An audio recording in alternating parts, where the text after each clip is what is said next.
Hello, everyone. Welcome back. Welcome. Anita, good to see you. Eric, welcome back in. Good to see everyone. Thank you guys for sticking around and hanging out if you guys were here for any of our earlier streams, and welcome in any newcomers who are just tuning in. This is our final segment of the Adobe Live Week, and I'm super excited to be spending it with Reza. Yeah, How are you, dude? I'm really good. Actually, Good, I'm just going to really quickly tell all my followers that I'm doing this. Yeah, go for it. Do your little thing there. Share it to my story. But yeah, welcome in, guys. Thank you guys so much for being here. We are going to jump back into some more awesome comic strips and character design and all kinds of stuff today. But before we jump into that, quick reminders. This is your last chance to submit your portfolios for review, because we're going to do one more portfolio review at the end of this segment until the next week. So if you're interested in that, definitely check out the portfolio review tab to get some details for that. And yeah, so we also have the daily creative challenge going still. So if you're interested in that, definitely join the Slack to get some more details on that. But we do not have an Adobe Live challenge going on today. That took the portfolio reviews took the place over that. But yeah, so why don't you do maybe a brief intro of yourself, Sure. and maybe a recap of some of the stuff that you did during the week, and let us know what you're going to be working on today. All right, cool. I'm Reza Farazmand. I draw a comic called Poorly Drawn Lines that resides mainly on the internet and also in a couple of books. Over the last couple of days, I've live drawn 2 comics, both of which are going to be or have been posted earlier this week. And today I'm doing an original pin design that I'm going to use for a yet to be released enamel pin that will be coming to my store pretty shortly. Awesome. I'm Yeah. excited. So I'm actually going to be taking one of my most popular characters. Or I don't know if this character is necessarily popular. I know that I like to use this character a lot. Yeah, so that was, if we could flash back to that, you might get an idea. So those are a couple of the pins that I've done already. What I like to do is take my most popular characters, or the characters that appear in my comics most often, and turn them into pins, because pins are pretty hot right now and kind of popular, and people are into them. So I definitely want these. yeah, Totally. absolutely. Yeah. So what I'm going to be doing today is taking my character Gray Mouse and making a pin design out of Gray Mouse, Awesome. which I've got up on my screen here if we want to flash to that at all.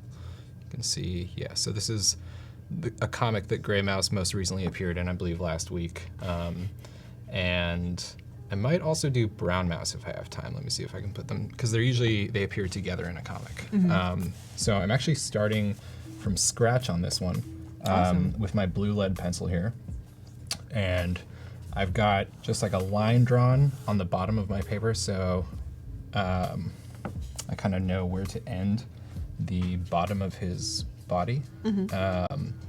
So I'm like using one of the old comics as a reference to get started. And I've got all my drawing tools here around me, including my electric eraser, which This is like one of my favorite key right now. things, too. Makes a cool sound, Yeah. like Aw, a toothbrush. Yeah, it's pretty satisfying. So I'm gonna go ahead and start. When I do a design for a pin, I usually draw the character about twice as large as I typically draw them for a comic. Gotcha. I'm starting with the top of his head here. I'm gonna do his ears. This is Making one sure. of my favorite comics that you have for him too, by the way. Thank you. Loving it. Yeah, it's, I think most people can kind of relate to that. It's like you're going about your day, you're like everything's good, and then you're like, oh wait, there's awful things in my life that I forgot about. Completely forgot all Yeah. about them. And I just used my cool electric eraser right there because I don't like the way that ear turned out. How accurately that actually erases things is almost as It's kinda wild, satisfying. right? Yeah, it's almost as satisfying as the clicking of the keyboard. Yeah. To be completely honest, like it's pretty nice. It's pretty cool, yeah. My other eraser is this, just a standard like white gum eraser that I'll use for like bigger stuff. Like if I need to erase, for instance, I can use it to do his ear right now because that's sort of big. So I drew those 2 ears initially, and I'm realizing they don't quite look like the right proportion to the head. So I'm just kind of like making this one a little bit lower here. Good stuff. Good stuff. And now I'm gonna bring his face here. Always a bit sad because there's no 4th day of Adobe Live, huh? Yeah. Yeah. Every once in a while, it gets to the 3rd day and we're winding down. We have to say goodbye to everybody. But at least now, you know, all the folks who were here hanging out with us this week who didn't know about you and our other guests before, even though we won't, you know, the week is over, they still get to follow you on social media and check out all of your content and everything, which is cool. Yeah, it'd be really cool to see some new followers from the Adobe Live audience. For sure. And I think what's like especially cool about this segment is that we get to see all of the comics and some of the content and stuff you're working on that you usually release on a regular basis a little bit earlier than everybody else. So yeah, you all have that's gotten kind cool. of a sneak peek at what I'm putting out this week. Yeah.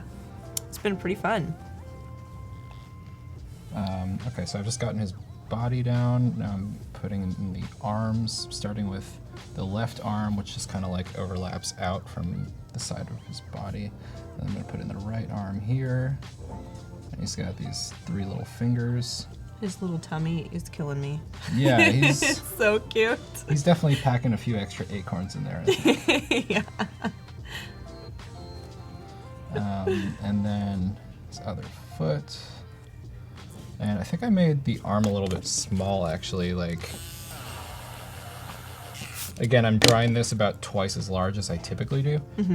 So I'm not totally used to these proportions, so I'm kind of like feeling it out a little bit. Kind of give him a smaller arm. Yeah. Anna wants to know what the advantage is, you think, of using an electric eraser to a normal one. So the electric eraser I found is much better for detail work. Like if I need to get in and erase an eye or a mouth on a face, but I don't want to erase like the character's entire head or something, it's much more accurate. I can just get in there and be like, you know, boop, and just erase like a single dot if I need to. Gotcha.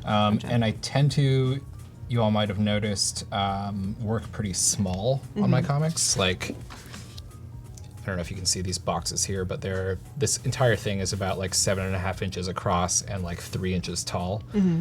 So I typically work pretty small. So if I need to do detailed erasing work, it's nice to have like a tool that is really well suited to that.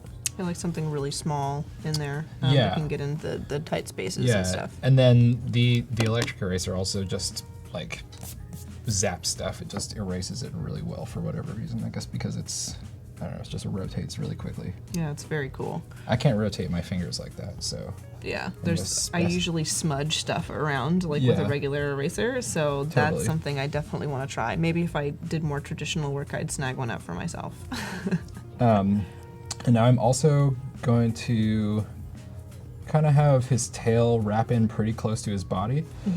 Because again, this is for an enamel pin, and with pins, you really don't want a lot of like little pieces flying off. Otherwise, they might break.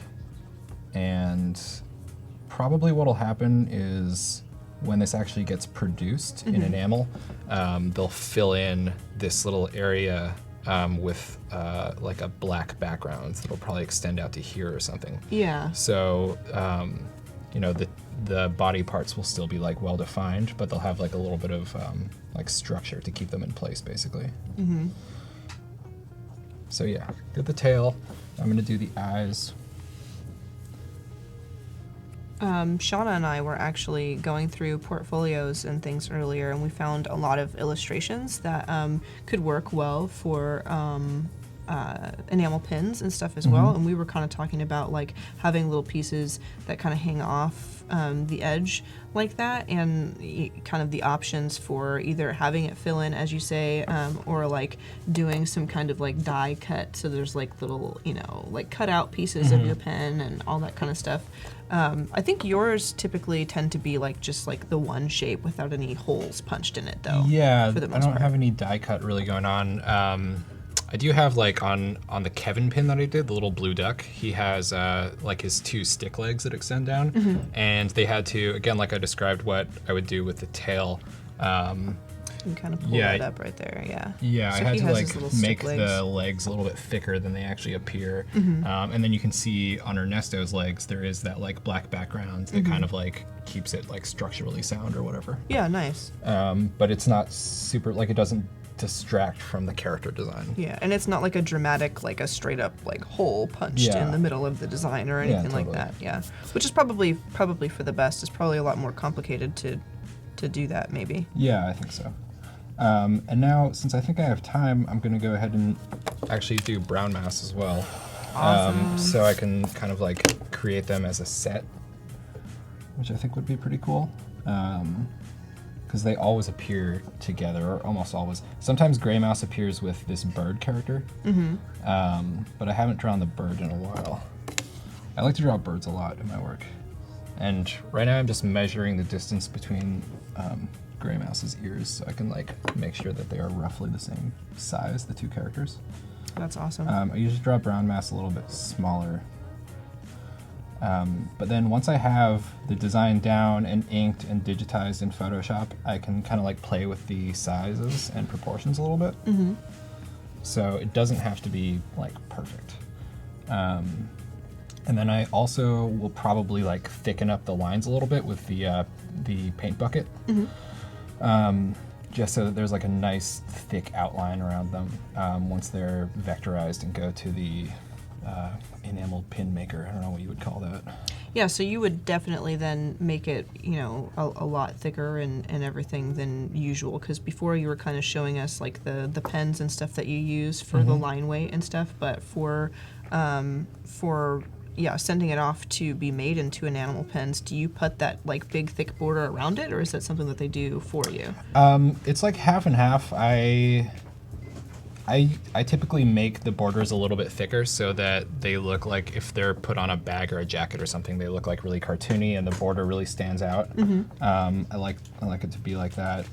But I still use the same pens and like stroke width that I use for my comics. Right on. So I do need to go in and like digitally thicken those lines a little bit, and that's where I usually just use the paint dropper tool, the paint bucket, and just like, I'll show you once we get into it. Yeah, when the step comes. Yeah, and I usually just fill it in like, I don't know, 2 or 3 times until it's as thick as I want it to be. And then the pin company that I use will actually like vectorize it and kind of like make sure that it will all be structurally sound once it's actually converted into an enamel pin. Right on. It's definitely making me want to design my own pins too, for sure. Like getting into the groove of doing this. How many people in chat have ever created their own enamel pins? Or maybe at least how many of you folks would like to create your own enamel pins or are interested in doing that sort of thing?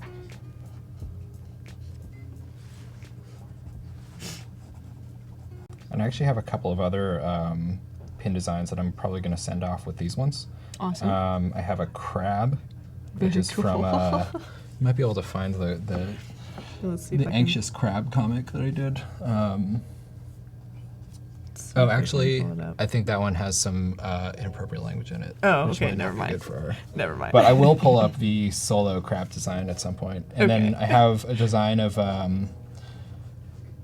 Ernesto wearing a backpack and like traveling. And I will probably do that one as well, because that one was like requested quite a bit. So I've already got an Ernesto pin, and I think it would be cool to have like a variant basically where he's doing something a little bit different. So I made the tail on the right mouse, brown mouse, kind of like curled down a little bit. So there's like a little bit of design variation between the two, because their designs are very similar. They're like more or less mirror images of each other, just different colors.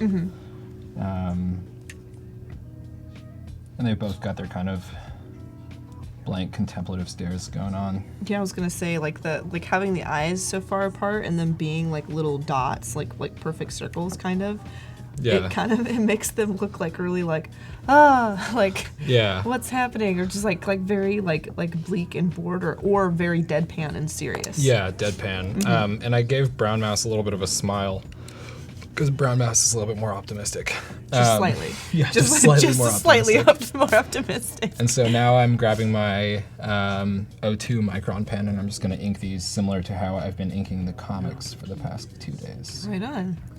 I just saw a question, and I'm going to zoom back over and take a look at it, because it just disappeared out of my view. That was from Dana Craft. It was an electric eraser. It's actually a pretty nifty tool, and he was saying earlier that it's something that he uses for, like, you know, erasing smaller details and stuff, where he could just use his larger eraser to erase, like, you know, larger portions of his character or his comics and stuff. And I've tried one once, like a long time ago, but like I said, I don't do enough traditional work to really warrant having one of my own, but they are very cool. Yeah, they're definitely They cool. are super cool. They're very convenient, really fun to use. But yeah, they really are. They don't work, or this one that I have anyway, doesn't work too well for bigger erasing. Like if I needed to erase this entire character, I would use my gum eraser. Yeah, this is more for like individual lines or smaller details. Getting into tight spaces and Yeah, stuff like totally. that, for sure. Also, we've got our countdown up, so in about 12 minutes, we are going to have our last chat and win giveaway of the week. So those of you guys who are over on YouTube hanging out, definitely head over to behance.net/live, where we are reading the chat. Once the timer runs out, one lucky active chatter will be chosen to win an awesome prize pack from Tatley, which is super cool. I've been very excited Very cool about looking. getting to, and we get to, like, see, like, the info, like, what are we giving away this week? And I've been so excited to finally be able to announce this, because it's like a brand new thing. We've only done it this week so far, so They're like good tattoos for design nerds by the look of it. yeah, totally, yeah. So it's awesome. I really like the little cursors. I think are my Yeah. favorite ones. I can't remember where, but I saw like, I think it was like on Etsy or something. It was like somebody made a clay version of the toolbox from Photoshop. Oh, so cool. Or maybe it was built out of wood. Yeah, it was like a real life version of the toolbox from Photoshop. And I was That's like, so I awesome. really want that hanging on my wall. Yeah, totally.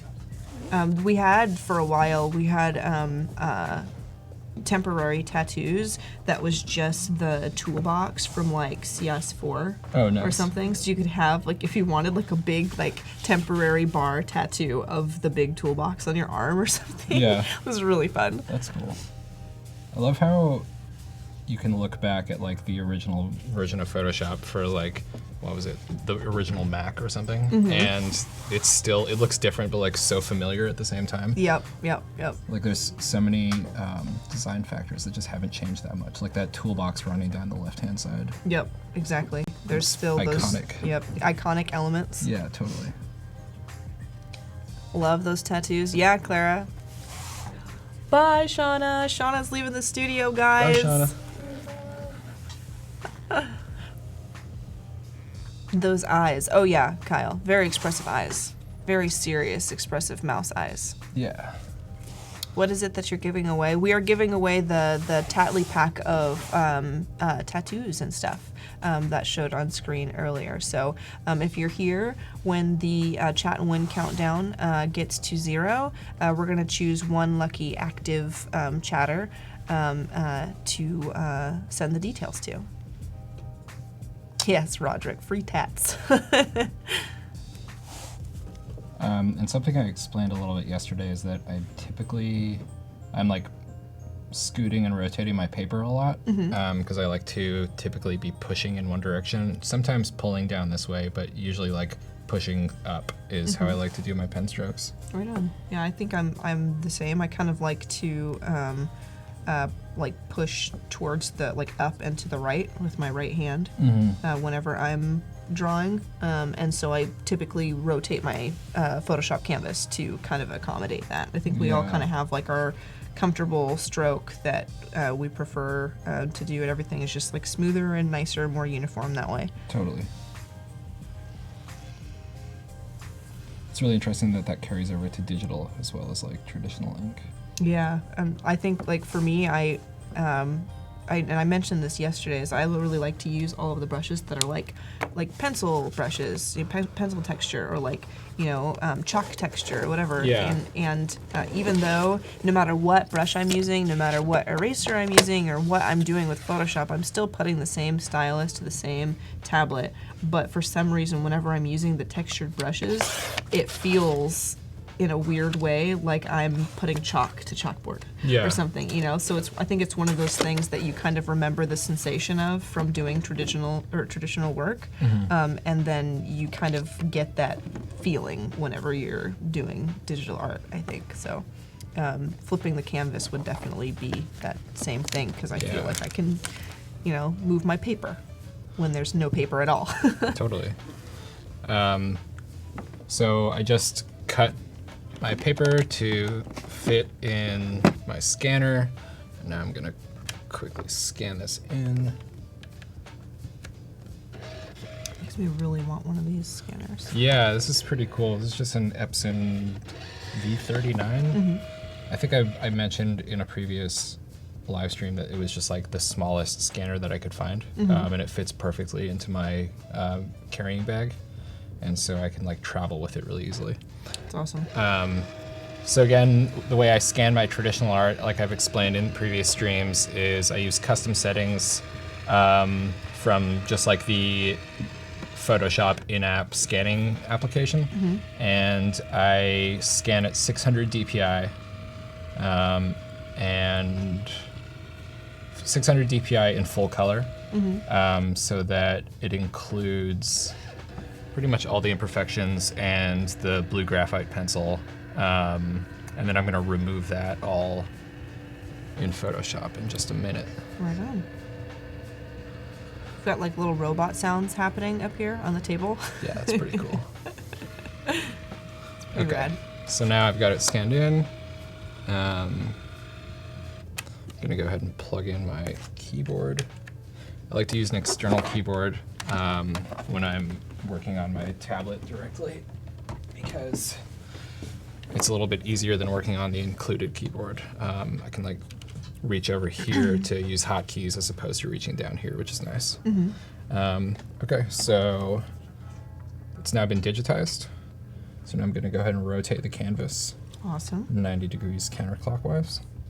And I'm going to use my CMYK trick, so I'm converting to CMYK, bringing up hue and saturation. And I'm going to move this off to the side so you can really see the changes that it makes. I'm going to go into cyans, drop the saturation all the way down, and bring the lightness all the way up. I love watching this part and seeing it Yeah. like slowly disappear bit by pretty bit. satisfying. Yeah. Now I'm grabbing my blues, and I'm again doing the same thing, dropping the saturation and increasing the lightness. And then the magentas, saturation down, lightness up. And that gets the colors down to, there's still a lot of like imperfections when you look really closely.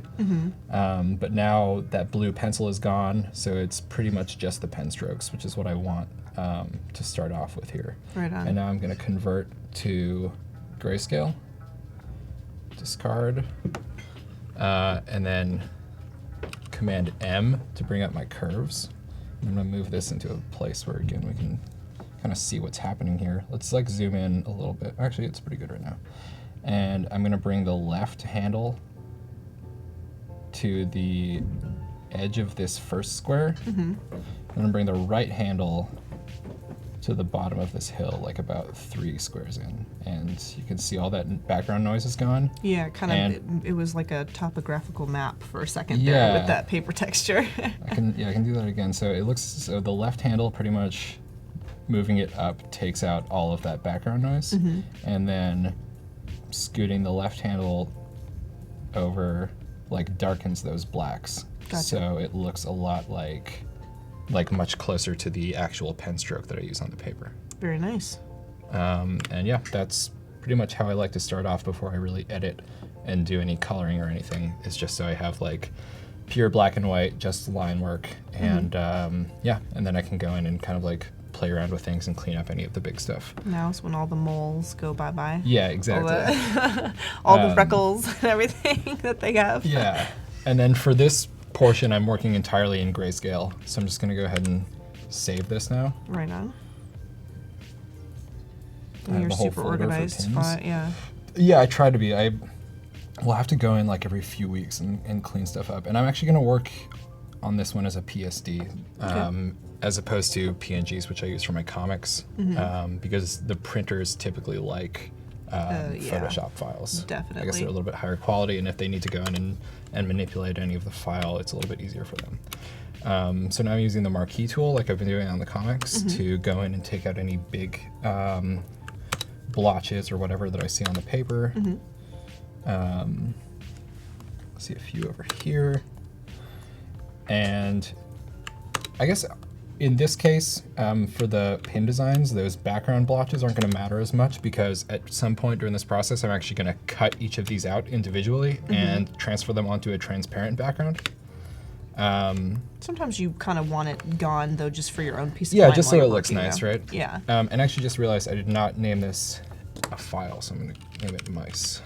Oops. Just out of curiosity, by the way, do you know the like the amount of comics that you've created to date?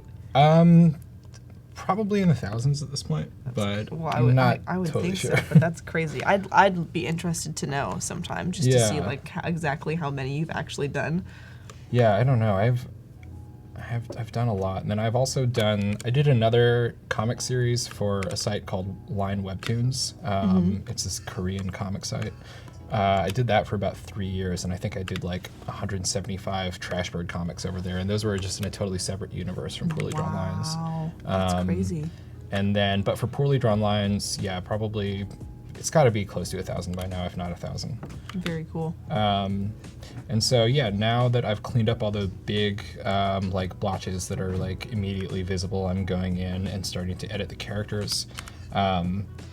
Here you can see, I'm gonna highlight it with my marquee. This part of the ear is like, A little muddy. yeah, it's really muddy. I guess that's probably from my actual pen stroke, like from the ink not setting the right way or something. So I'm gonna go in and just, I'm gonna grab my black and just fill that in.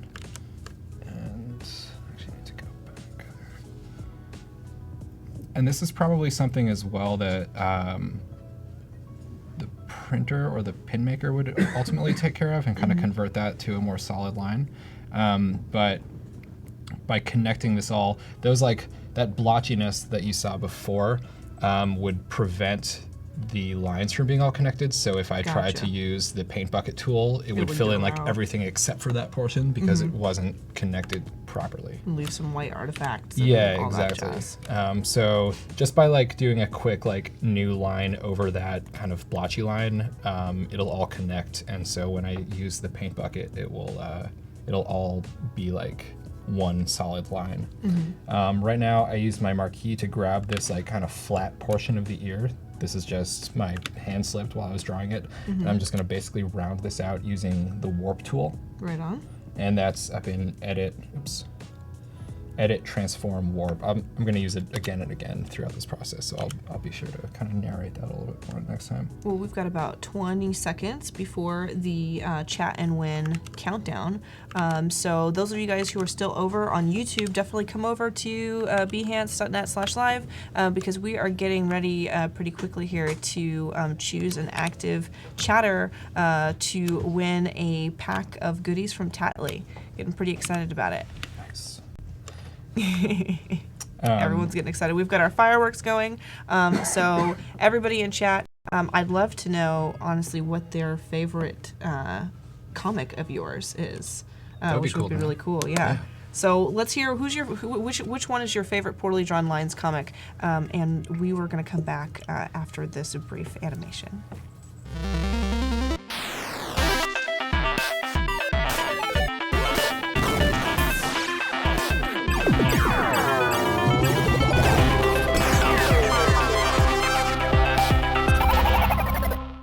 Welcome back, everybody. So many cool ones. Snake going to space. Nice. Snake going to space. I don't think I've seen Snake going to space That was yet. a recent one. Really? Yeah, it's like one of my most popular. Somebody said coffee comic. That's the one I post. That's the one I made in the studio a couple days ago. Awesome, awesome. And that one was also really popular. Chicken dinner. Somebody mentioned Trubato. Splendid Rise of Trubato was like a kind of an anime parody series that I did with Ernesto and Kevin, where a giant robot invades their apartment. Yes. And they have to fight it, and they end up like losing basically. But then they have pizza with Trubato at the end because he turns out to be they basically become friends. Awesome. Good. That's a good ending. Yeah. I approve of that ending.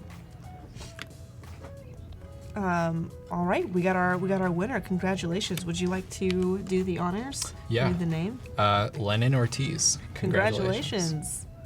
Awesome, Lennon. All right, so keep an eye on your Behance messages. Somebody will contact you soon with details on how to claim your prize. Congratulations. Congrats.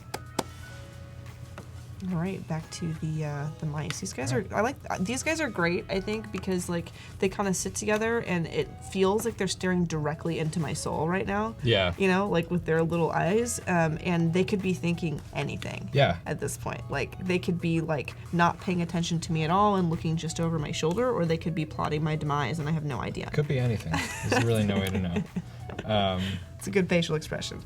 Something I did similar yesterday is I'm rounding out the eyes a little bit more because they were a little bit jaggy, or and one thing I mentioned is that like any slight variation on the eye, like for instance a line like that, will like totally change the emotion of the character. Like they'll suddenly become sad or angry or something. So if I'm trying to go for that like blank expressionless stare, it's important to keep like as perfect as a little dot as possible. For sure, yeah. Especially when your characters kind of, usually the punchline has like that kind of subtle change. So I think that probably people who are consuming a lot of your comics are looking for those subtle changes, maybe to see, you know, like a heads up to what's going on, and might throw them off. Like a lot of times the punchline will be just like a change in emotion or something. So that's important. What I just did right there is one of his fingers was kind of Wonky. Yeah, a little bit wonky, so I just grabbed it with the lasso and extended it out with the warp tool. Right on. I love his little hands. Yeah, they're kind of cute, right? I'd love to hold his little hand. It's great. I think the index finger is a little bit thicker than the other one, so I'm going to just kind of move it in. I grabbed it with the lasso and I'm just like scooted it over with the arrow keys. Right on. And then I think this bottom finger over here is a little bit longer. That's supposed to be the pinky finger. I don't know if mice actually have pinky fingers, but they do in this comic, like in my comic. So I'm just gonna move this up a little bit so it doesn't looks a little bit more anatomically correct, even though mice don't have arms or like that look anything like this. I have like a really weird list actually of like rodents and small mammals that like do have like people hands. Yeah, because raccoons are one of them. Right? Yeah, and I don't trust them. I don't trust any. Like we've had this discussion so many times. It's like something that keeps like recurring all the time. But yeah, it's funny that you bring up like not really fully knowing if they have pinkies. They definitely have pinkies. Oh, wow. I keep tabs to make sure, you know, So that I'm on top of that. I've been drawing this like mouse perfectly anatomically correct this whole time and Yeah. didn't even know it. Had no idea, yeah. But I wouldn't trust any small mammal with people hands because they're tricksters. And they can hold things. Yeah, and That's no, scary. No, they can jiggle door handles. Oh, wow. That's what they tend to do with their. And I don't trust. Like I lived out in the country, and that was what the raccoons did. And they also grow to be like 3 feet tall. And I don't understand why more people are not concerned about that. But I mean, maybe I'll use art to raise awareness about how terrifying they can be. They make good pets, apparently, right? Like they can actually be domesticated. That's horrifying to me. That's absolutely terrifying to me. My friend's parents have a raccoon now who's been coming around for like the past year and a half. I guess they started feeding it at some point, which I know you're not supposed to do, so I'm really not encouraging anybody to do that. Yeah, on it's this like live if you give a stream. moose a muffin, you really shouldn't. But it has resulted in some pretty cute videos. That sounds great. But also probably bad for like the ecosystem and that animal's health in the long term. So Yeah, definitely. I feel again, like not though, encouraging that. there must be like some kind of like secret like, I don't know, like truffle factory in the woods that only raccoons have access to, because I always see like raccoons that look like they just got off a vacation while all the other animals in the woods are like struggling. Yeah. Or like they look like they lift a little bit, you know, but like the raccoons just kind of roll out from the tree line looking for snacks. And I'm like, how are you like this? I don't know. I don't know. I think they're really good at scavenging. Well, they're all burglars and thieves. Yeah. All of them.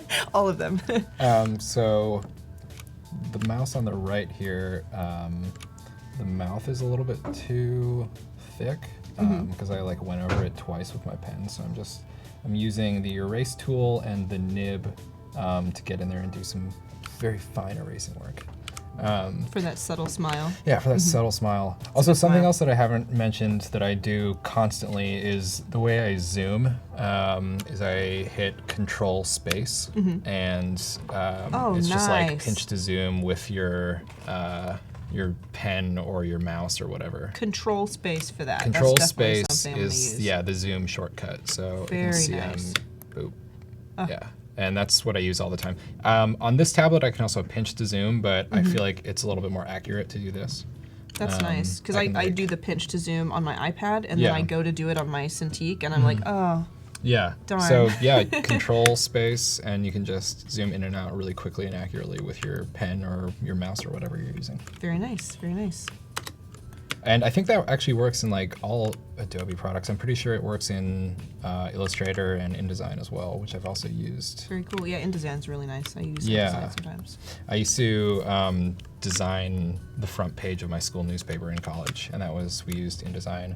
And before that, I did the same thing for my high school paper, designing the front page, and I think it was called PageMaker back then. And I'm pretty sure that just became InDesign, but it was the same program basically. Right on.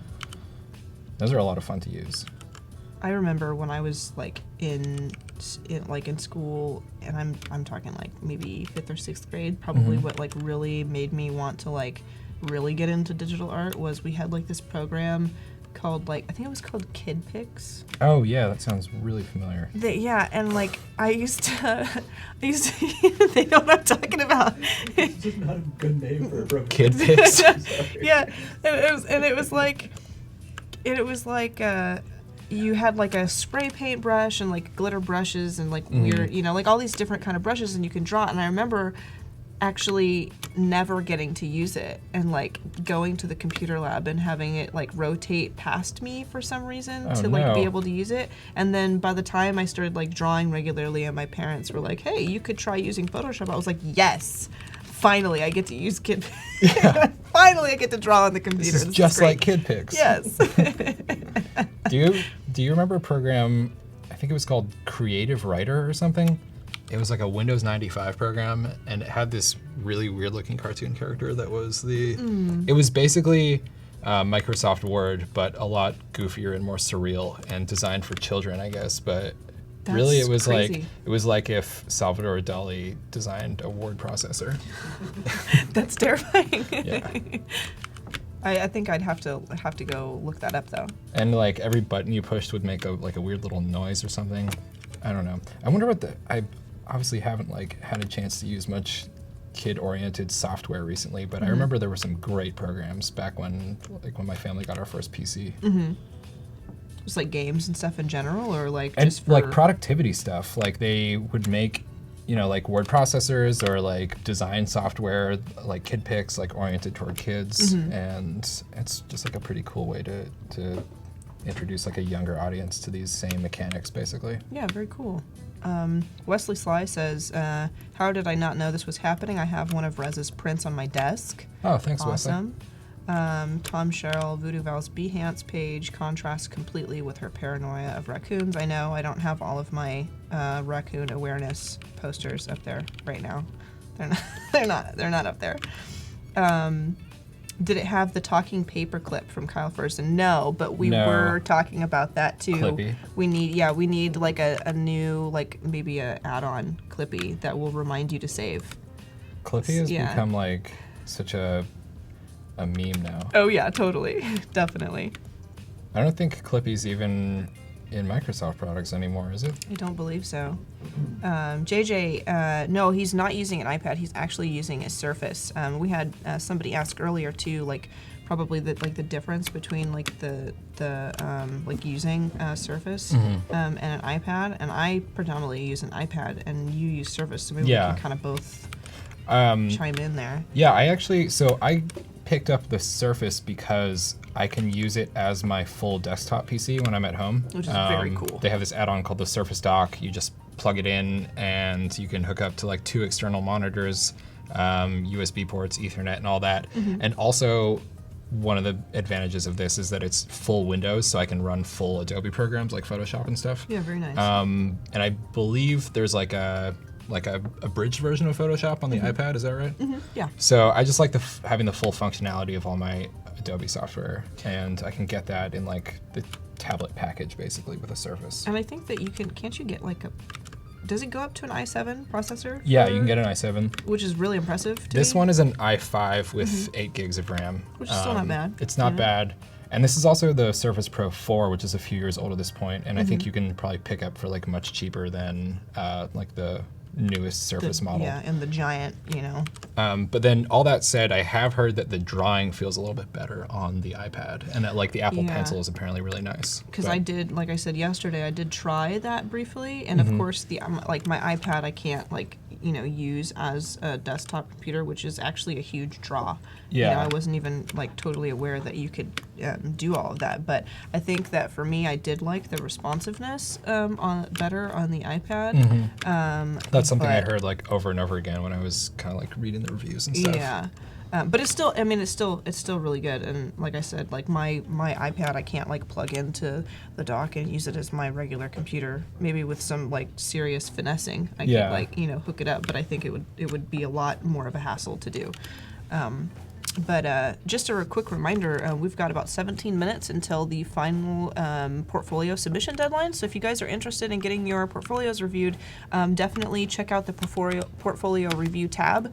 If you guys have any like Photoshop illustration type portfolios, we definitely want to see them. And at the end of the cast, we are going to go over 2 of them. Reza and I, and kind of give some feedback and stuff like that, which I'm really excited be about. awesome. Yeah, after we go to space, of course. Excited for that. I promised him that we would Yes. take him to space, and I'm he's been excited. I've never looking been to forward space. I went to space for the first time a couple of hours ago. Oh, It was wow. very fun. And you're already back? Yeah, already back. Jeez. Yeah, it was like a beam me up Scotty type deal. Oh. Yeah. I didn't know Adobe had that It's technology. very fast. It's very fast. You all have been hiding this from I the know world. it's a new that was like kind of a product sneak right Nice. there. It's like we have. I'm just kidding, guys. Okay, so these are looking a little bit better. I feel like this left arm is sticking out a little bit too much. It's so cute the way it just rests there on his little chubby side. Yeah, It's adorable. and I kind of feel like his fingers should be slightly visible, like realistically, but oops, that was the lasso. I think it feels good just laying there like that, though. you know? Yeah, it's honestly just to make my job a little easier, so I don't have to like. I mean, I could draw in like one little finger line or something, but it would be kind of unnecessary, I guess. I mean, it doesn't look awful. I like for a little while started dabbling and doing like some like chibi drawings, like chibi illustrations of some Yeah. characters, and I found Like that with the when no I- feet. Yeah, and like just like simplified forms and everything of like the real thing. Yeah. And I noticed that when I got stuck in little details like that, like should I add that little line or should I not? When I made the choice to do it, I started getting like stuck in all of the details and just basically doing like a softer, rounder, but super extra detailed version of what I was doing instead of doing like a chibi or like kind of like simple drawing. Like I kept getting hooked on those things where I was like, maybe I should make it realistic because realistically it would have this. But I think that the purpose of like a more simple drawing is to make it like not that detailed. Yeah, totally. So I have to stop myself from doing that sometimes. Sometimes less detail is better. I agree.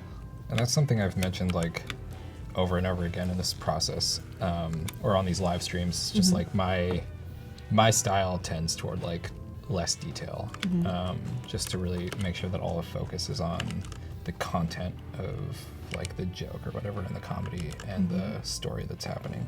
Yeah, from the art to the writing process and everything. Is Yeah, really cool. totally. Maybe you could talk a little bit about that, just in case some folks weren't here on the first day when we really dove into that. Because I think that some people don't realize like how much effort goes into just like the writing of the jokes that you illustrate. Yeah, so that's, I mentioned a little bit about my writing process. It's typically, I just start with the words first. And I write it kind of like a script with the character's name and like, colon and then their text. And And yeah, I just spend like basically hours sitting in front of a Word document coming up with a joke and trying to perfect it. And then I'll oftentimes sit on a joke for a long time. So I have a comic ideas folder, which is just filled with like partial jokes or like a funny sentence or a word that I think might work, or like a phrase or a character idea. And then once I've like fleshed those out a little bit more and I think they're ready to go, I'll put them into like the finished comic idea folder, which are basically like ideas that are fully ready to execute. So you know what you've done already, and it's not all mixed in there. Yeah. I think you mentioned too that sometimes you have like an idea for a joke or a scenario that will like sit unused for like a year or more sometimes. That does happen. Which is very interesting. I'll come back to stuff maybe like a year later, or a few months later, or a few days later. I think I try not to force ideas. Do what comes naturally. Yeah, do what comes naturally. If it doesn't feel like it's working, I think it's totally fine to just kind of like throw an idea aside. But I don't like to throw anything away permanently because that like seed of an idea could turn into something down the line. Oh, totally. I agree. I'm kind of like that with like, I feel like your writing folder is probably very similar to my sketch folder, where I just like have like this huge archive of all of these sketches where I'm just like, I don't really like this, but I almost feel guilty in a way, like getting rid of it, because I'm like, what if in a couple of months I come back to this and suddenly I make something of it, you know? And then I just can't. So I have them like all of the, like I have like good, bad, really bad, and then like kind of sorted, and then like sometimes I go through the really bad folder and see, because there's some that I just wanted separated from the rest of them that like could really turn into something, but I don't have the patience for it right now. Right. You know, but I think it's kind of good to do that. And I've known some people in the past who straight up are just like, oh yeah, I just worked for like 6 hours on this painting, but I don't know if I like it, and then they delete it, and I'm like, how?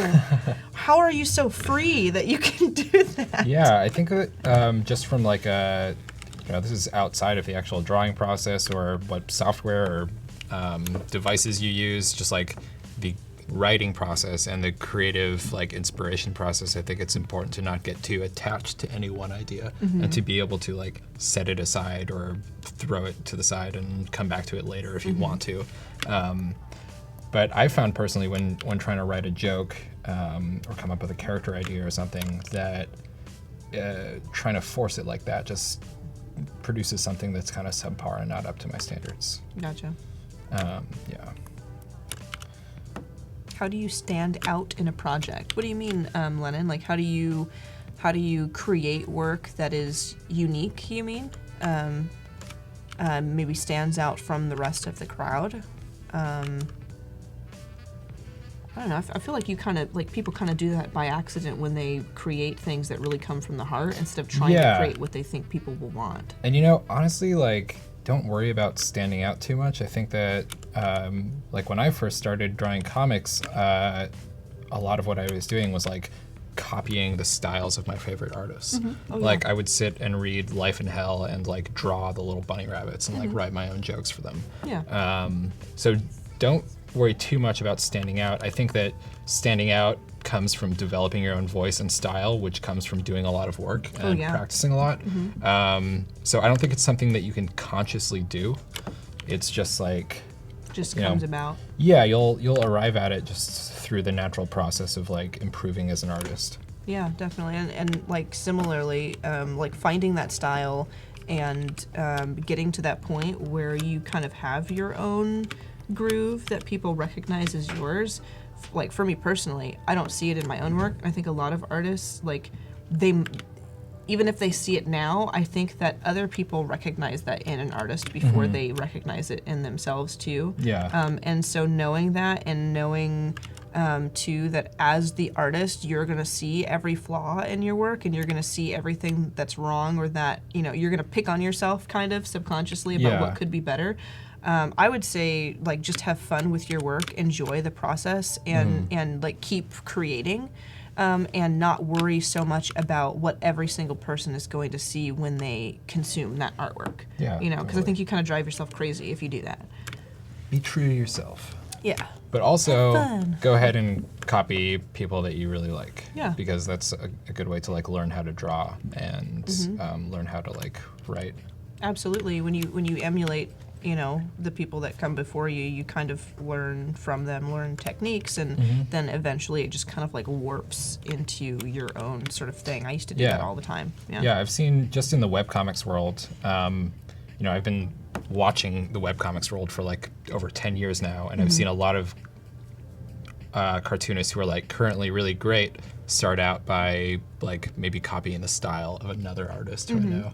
And I think, you know, don't make that your bread and butter, obviously, like copying other people, but, you know, don't be afraid to like try to work in other styles. Don't be afraid to learn from others. Yeah, exactly. You know? But I mean, at the same time, I'm not encouraging anybody to plagiarize. Yeah, exactly. But I think there's a difference between like being inspired by another artist and sort of, I guess, absorbing their techniques into your own Batman utility belt. Right. You know, and like straight up duplicating work. You Yeah. know? And I see it like even now, like on Twitter, for example, like you'll see one art post that gets like super popular, right? It's just like this, wow, it's just fantastic painting, and everyone's like, oh my gosh, look at this. People, there's like tens of thousands of people sharing it, and then you'll notice in the community like a few hundred paintings will come out from people who just happened to see that, and they were inspired to maybe use the color palette that person used, or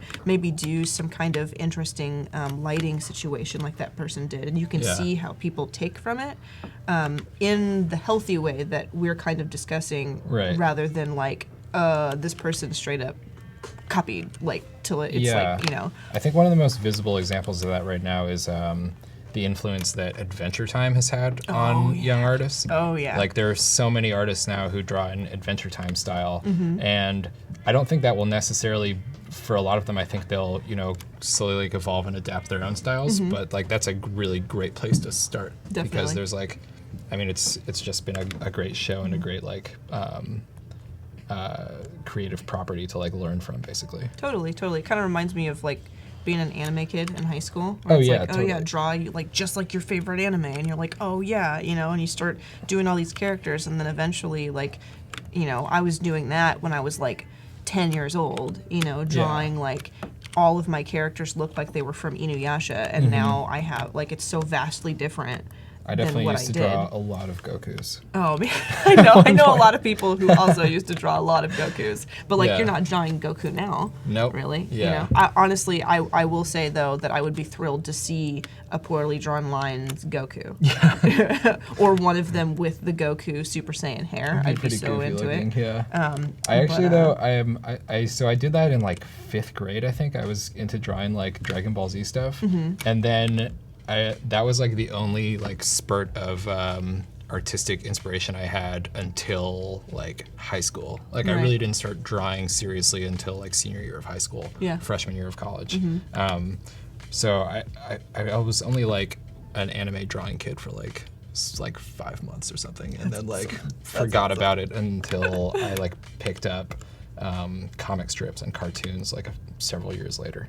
I was similar in that I kind of, when I took that break from it, I was doing like a lot of ceramics and stuff, and I was like, oh yeah, drawing. I love drawing. Yeah. Drawing's great. I should go back to that. But like way at the very beginning, my thing that I did all the time was like all I wanted to paint. You know, some kids like they just kind of like kind of zone in on like the one thing that makes them happy to draw, and then that like ends up developing into whatever. My thing was I wanted to draw like, I was like 6 years old drawing dragons, but they all had to have like magical necklaces on, and that was like cool. the thing, just like little amulets of power. And Magical I don't, dragons. still drawing dragons. Nice. Still drawing dragons to this day, but like not what they looked like back then. Yeah. Definitely transformed into a different thing. Did you have something like aside from Goku maybe that you focused on, like a subject matter that you drew over and over again?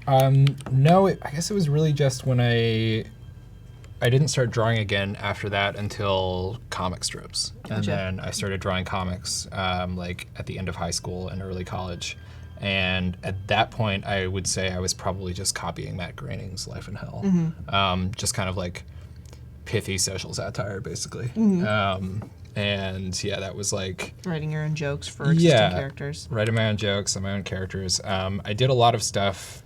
Like my first comic strip, my senior year of high school, was called Teacher, Teacher, and I was basically just like making fun of teachers because I don't think I really understood the value of public education at that point, and you know, Taking out the frustration of being at school. Yeah, and you know, these days I think teachers, especially public school teachers, deserve all the support they can get. Oh yeah, they're but troopers. You know, when you're 17 or whatever, and in high school, it's like. You take out your frustration on your teachers from time to time. Just a little bit. That's awesome. But yeah, that was my subject matter, writing what I knew, which was being frustrated with homework and teachers. Yeah, I like on the writing side, thing that I used to do all the time was I used to take like my favorite cartoons and then try and write like a screenplay. For that cartoon. So I recently actually found a bunch of them where they were just like my own episodes of SpongeBob for nice. whatever reason, you know? That's like how you get hired as a TV writer, yeah, right? just like I sent them in too. I sent them in, by the way, and nice. they never replied to me. I think they were really bad, actually. They might have been horrible, but... Or maybe they couldn't employ you because you were too young. That's true. That was probably the reason. Yeah, because it was like too good, and they were just like, oh no. They were like, well... She's 9. She can't. Yeah. It's not going to work out. That's sad. But by the way, guys, we've got 2 minutes left until our portfolio submission deadline. So if you guys are interested in getting in for the final portfolio review segment, definitely get those in soon. How much time do we have for the actual working portion of this? Because I can go a little bit faster. We probably have we got 2 minutes until the deadline, but I can give it a few moments after that. So maybe have like 5 minutes. Okay. So I'll probably just finish this up then. I'm really just going in and being a perfectionist and being picky about little things right now. So I think this is pretty good to go. We may have a few minutes at the end too. Okay, yeah, cool. Depends. I'm just going to go ahead and add color to this and put them on a transparent background like I mentioned before. So right now I'm converting to RGB, and then I'm going to grab from my color libraries. I already have, in my poorly drawn lines library, I have these guys already like ready to go. That's brown mouse's color, and then I've got gray mouse somewhere here. Awesome. And then I like his little filling in his little toe there. yeah. So cute. And then their noses and tails are the same pink color. Right on. And so there we go. Those are so cute. completed. And so now I'm going to cut out each of these and put them on their own canvas with a transparent background. Awesome. It's already transparent. And then I'm going to use the magic wand to select that entire background. Oops. Just cut it out so it's just transparent there. I'm going to do the same thing with the other one after I... So that's the gray mouse pin. Do the same thing with brown mouse here. I think they make a nice set. Yeah. Totally. Hopefully people will like get them as a set and like put them on their jackets or bags together or whatever. I have like a lanyard, like a convention lanyard that I like pile full of them, so I can put them like side by side. It'd be cool. But that is our portfolio submission deadline, folks. So thank you everyone for submitting their portfolios. Here in just a few moments, I'm going to pull them up. But if you guys did not get chosen for the reviews, remember this is typically something that we try to do every Thursday. So if you guys are interested in maybe submitting for the future, definitely keep chipping away at your portfolios and updating as you go, especially if you're following the daily creative challenge, and submit the next time we open submissions for that. Tom Shao says brown mouse's foot looks like it's a different color. I think it's the same color. No, it's the same color. Looks the same color. And so one thing I just did on gray mouse is, like I said I was going to do, I went in and thickened up the outline just with the paint bucket. That's actually awesome, like how it works really well for the style, just to be able to like tap it like that. And just because my style is so simple and like line heavy, it's really easy for me to make adjustments like that with like the simplest tools, like the pencil tool and the paint bucket tool. Yeah, that's fantastic.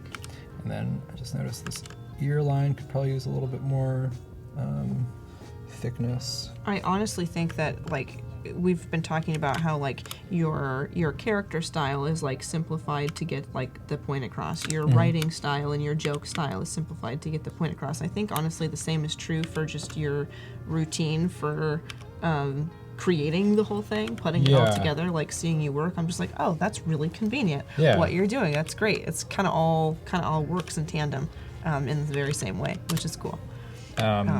I just expanded the canvases, just if you want to know the shortcut, Control-Alt-C to bring up canvas size, and I just made them the same size, so they're a little bit more uniform when I send them in. That is one that I actually did not know. Okay, and I probably will be using that, Control-Alt-C. Control-Alt-C, and then if you want to do the image size, it's Control-I brings up the image size. Yeah, so that one I use. And then one thing I'm going to do real quick is check one of my old designs. Where's Travel Ernesto? I'll bring him up.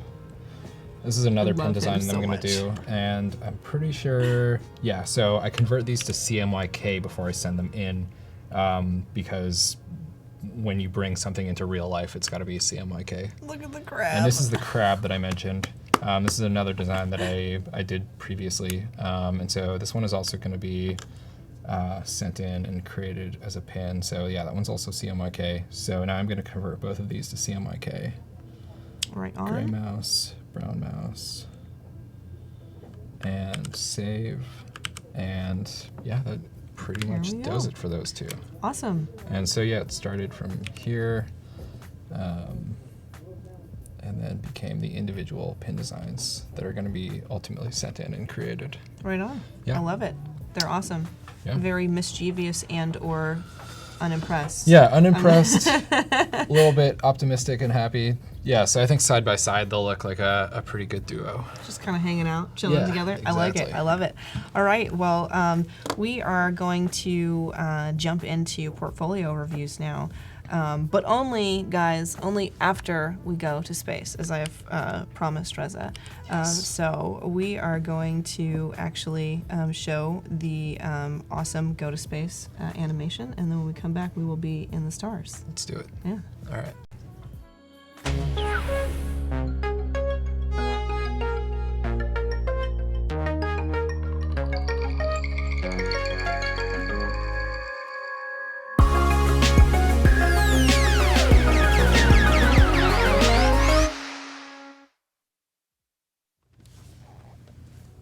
Welcome back, everybody.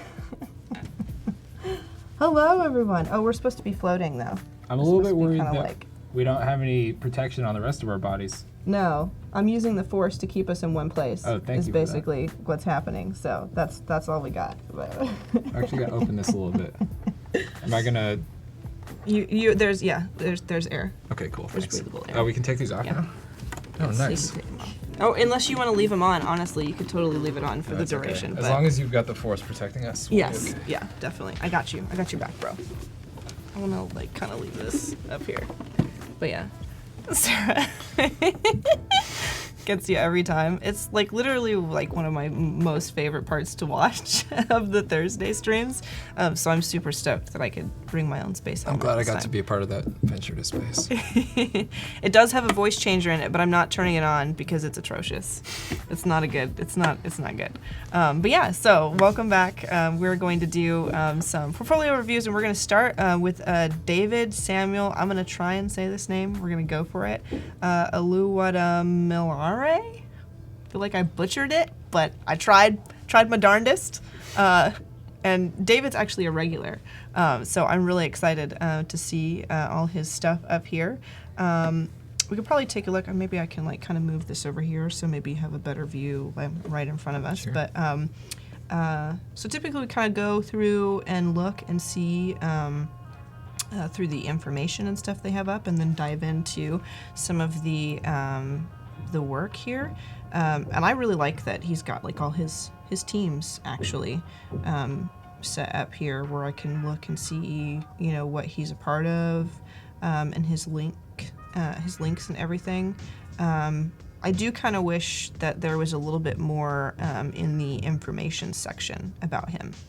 I don't know if you have anything to add on to, anything that you'd like to see in his info, or do you think that like just having the email there is good for a portfolio kind Yeah, to I the think point? as long as you've got contact information and all of your social media pages listed, which are all there and like very clearly displayed, I think that's, Nice, yeah. got all the basics covered right there. Short, sweet, to the point. Good for Totally. you.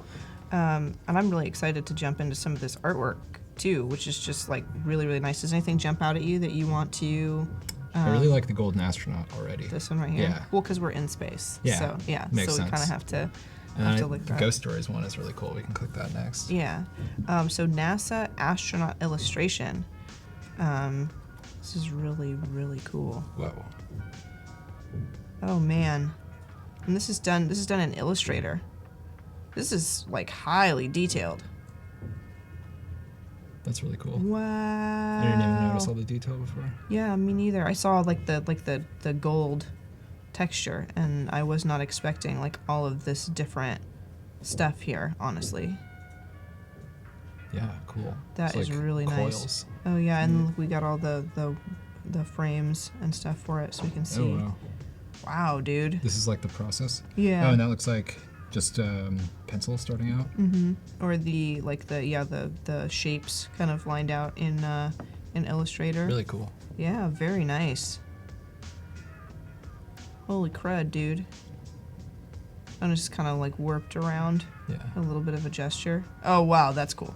Nice. This is him with the bass on. Yeah. With the, just like rocking out in space. Or jumping to hyperspace. Yes, exactly. Hyperspace. Yeah, this is really, really nice. Beautiful work. Is there any sort of feedback you might want to give him on the art, or maybe on presentation or anything? No, I feel like this is all like a very new stylistically to me. So if anything, I would probably ask for some tips from David him. on how to Doing all create that this. stuff. This looks really cool. Yeah, it's really beautiful. I would say like I love the art and everything. It's really, really beautiful.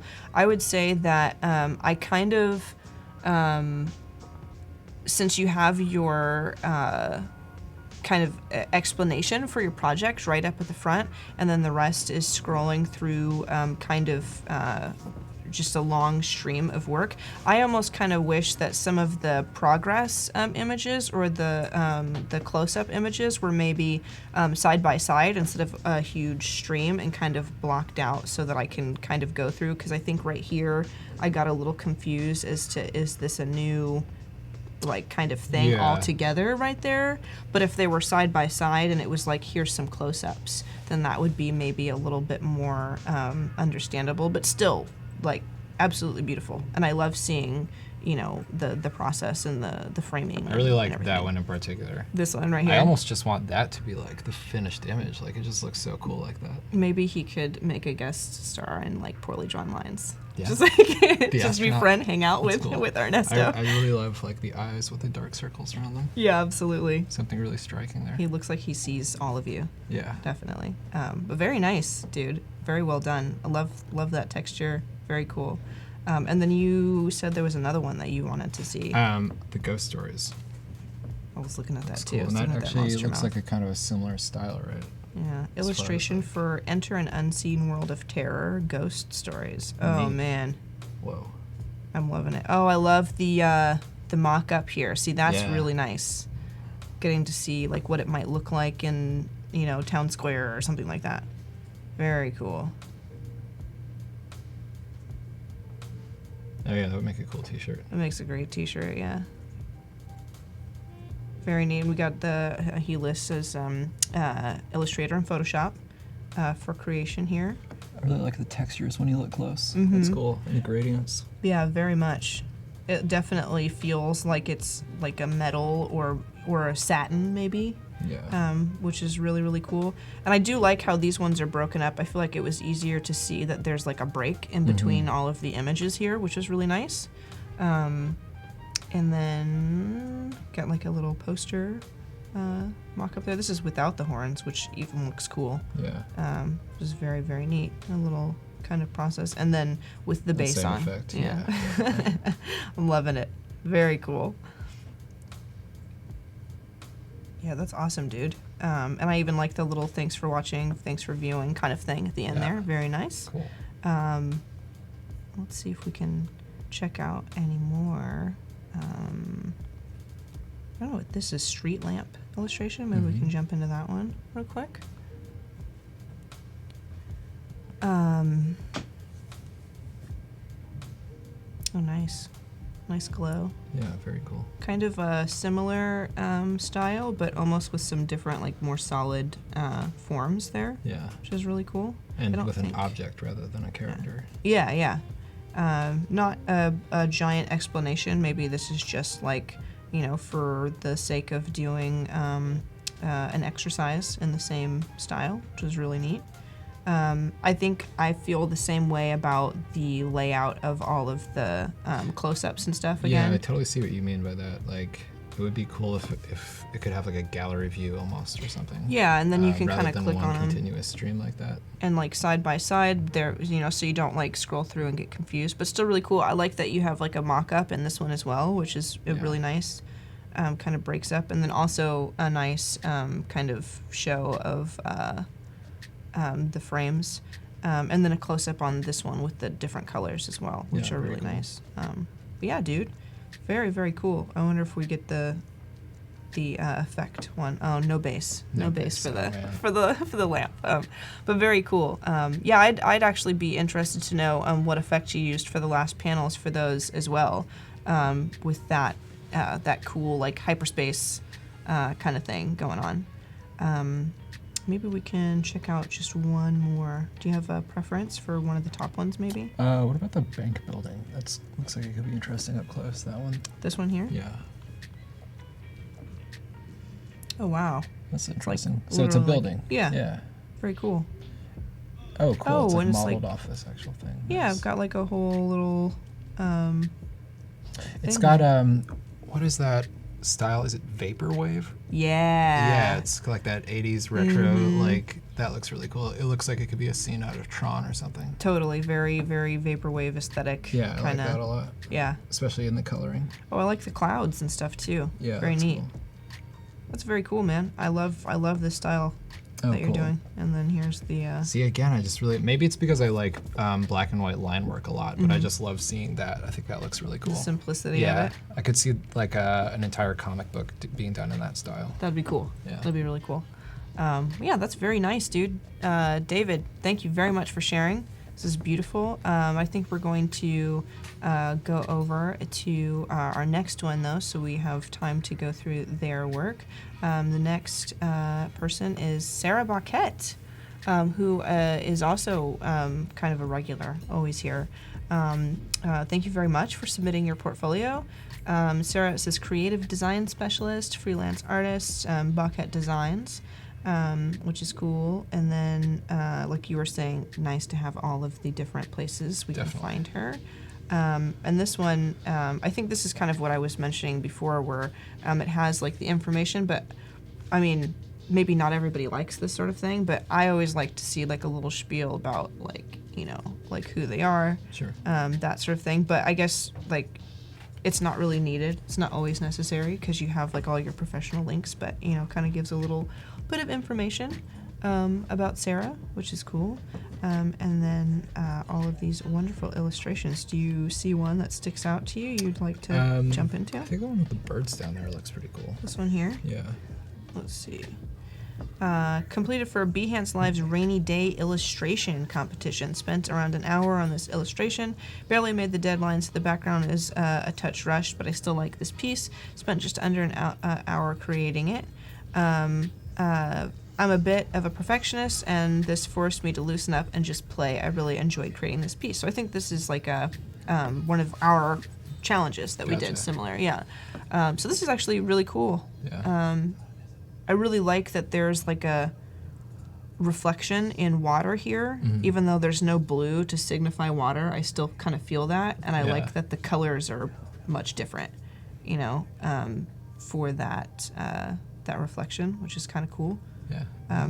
I think I wouldn't have chose to do that myself, but seeing somebody do that is actually kind of interesting. Yeah. I guess because water's not always blue, right? Yeah. It's usually the color of the sky or the background. Yeah. So it looks like he's like kind of in like a forest area or like someplace with like a dirt road. So it's like Right. that, and it's all reflecting a little brown, Yeah. you know, which is really nice. I also like these lines, especially in this jacket. You Yeah, know, that's cool. kind of reminds me of like Inky Pen a little bit, but a little cleaner, which is really nice. Maybe we can check out another one here. There's a lot of them in here. It's a big portfolio. Wow. A lot of really cool stuff. I was kind of looking at that building up at the top, though. That was really, like, catching my eye. This one right here. Oh, yeah, me too. Let's That check one looks out. really cool. Oh, man. Oh, nice. There's a lot of detail in this. What? Used reference photo and hand drew the line art. Absolutely no image trace was used. Spent hours painstakingly brushing each outline with the blob tool in Illustrator. The rope pile had my hand in knots too. Originally planned on adding color to the entire drawing, but once I had the construction workers in color with the concrete background, I decided I liked that the people are the focus, and this is the final result. I've used this illustration in several of our brochure designs. Awesome. Cool. Yeah, that is really neat. I like this, like, kind of like all of the process photos being beside each other like this too, because I can kind of take them all in, and then we can kind of click into them if we want to blow them up. But yeah, that's insane. That's some serious perspective. And it does look really cool, kind of having the might take a little while to load. Kind of having them in color, and everything, which is nice. And I actually really like the gallery style layout of this. I think it's cool. I think that it's easier to kind of see everything all at once and click on what you want to see. Yeah, definitely. Oh, and here's the example of the brochure. That's really nice. Yeah, That looks cool. That Can works. you tell what city this is? I can't. I have no idea. Yeah, me Do you neither. know I what don't know. city I was it gonna is? guess Chicago maybe, but I don't know. Can you tell? Well, Sarah maybe tell it's us? Sarah, can you tell us which city this is, or maybe I don't think it was. It's down here. But this is beautiful. I like having the one large thing for what it was used for. I would have liked to see maybe two, the one large of just without it.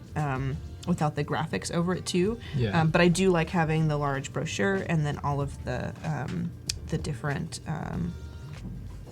pieces here. If they will load, it looks like they're pretty large, but that's awesome. So you can see like there was like a whole other part of the thing here, and she like cropped it down and made it work for her and her project, which is really nice. Very cool. Very cool stuff.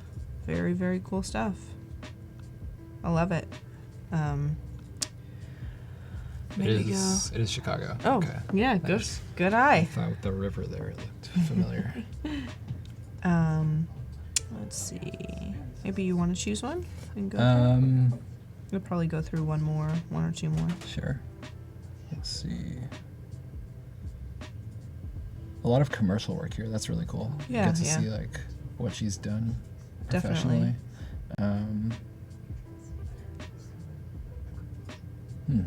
Up Gonna again. go up again. They're all really cool. Yeah. What about, there was another little building that looked kind of neat and simple. Or maybe we can do one of these, up a little bit more. I don't know, I just really like that, maybe because I just love simple cartoonish style. You're kind of like lean towards Yeah, things that, yeah, I just think that's pretty neat. Yeah, drawn by hand using Sharpie marker. Awesome. Wow, Then scanned and vectorized. Basically, Yeah, there you go. kindred spirits right so here. like half traditional, half digital. That's Yeah. neat. Awesome. Right on. I like it. I like how it's like on this little scroll thing. Like you Yeah. might roll it up like Harry Potter and like tuck it into some sort of Totally. magical satchel. It's like a magical pop-up book. Yeah, very cool. I think since that one only has one, we could probably look at just one more briefly. I was kind of looking at this one here just to show like some it's of pretty the, striking. you know. Oh wow, is this like a GIF? It looked like a GIF for a second there. Maybe not. Kind of scroll through and see all of the different layers that she's doing here. Oh, I see what's going on. Very cool. I thought it was like graphite or something. At first, like from the thumbnail, but it's just like layered layers upon layers upon layers of of different Like filters. segments. Or, Yeah. That's really cool. Yeah, neat. That's awesome. I think I might have lined it up where we could see like the finished product right at the top, and then maybe have the smaller ones. Kind of, we talked about doing the galleries. Yeah. Because when there's so many, you're kind of scrolling through, and I was a little confused at first because they all loaded, and so it made it look like it was going to be a GIF at first, and then I kind of sat there on it, but still very nice, very, very cool. I really like that a lot, and kind of going through it until we get to the very bottom here. Yeah, very cool. It's really detailed. I'd like to know how long that took you to do. It's really neat. But yeah, fantastic work, guys. Thank you guys so much for sharing. Lots of different kinds of work we got to see today. We got some illustrations. We got some cool like brochure work, like you said, commercial work. Yeah. We had the awesome like textured kind of gold stuff from David, which was really cool. Yeah, pretty awesome. Sad to say it, the stream is coming to an end here, coming to a close, but it has been fantastic talking with you and getting to know you, watching you work, Reza. Yeah, it's been an absolute blast. And been a don't lot of forget, fun. guys, yeah, we're always live here on Adobe Live. We still have the daily creative challenges going on that you guys can feel free to jump into Slack and participate in.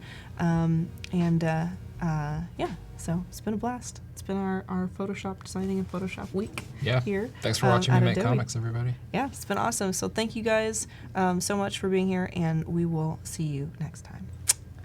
Adios, everyone.